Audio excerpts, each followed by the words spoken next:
Makedoniji. Ko so za obrambnega ministra imenovali Talata Džaferija, so šli Makedonci na ulice. Džaferi je namreč nekdanji poveljnik albanske uporniške skupine ONA, ki je leta 2001 vodila oborožen upor proti makedonskim oblastem. Boril se je torej proti vojski, ki jo zdaj vodi, in ker je Makedonija močno etično razdeljena, so šli na ulico v podporo ministrom še Albanci. In je seveda počilo. Šlo je tako daleč, da je gorela celo makedonska zastava. Maja Đorđević.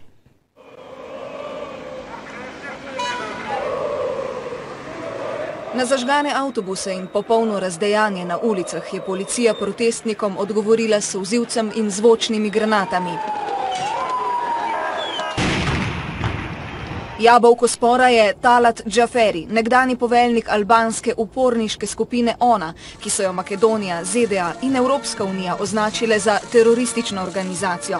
Makedonski vojski se je nov obrambni minister takole predstavil. Jaz sem vašijat nov minister za odbrana.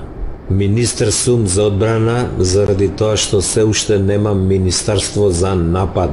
Pomenljivo, ko tako govori človek, ki je pred 10 leti z nasiljem poskušal porušiti ustavni red Republike Makedonije. A Albanci menijo, da je treba preteklost pozabiti in se odpreti spremembam in prihodnosti. Ние сакаме само искрено демокрација и ништо друго. Сакаме да си живееме сите заедно, без разлика на етничка раздоба или нација или било што. Od 18 hudo poškodovanih je bilo 11 policistov. Ministrstvo za notranje zadeve le nemočno napoveduje. Министерството за внатрешни работи уште еднаш апелира да се смират страстите, да нема одмаз, да бидејќи против сите насилници ќе бидат преземени најостри санкции. Džaferi za zdaj ostaja minister.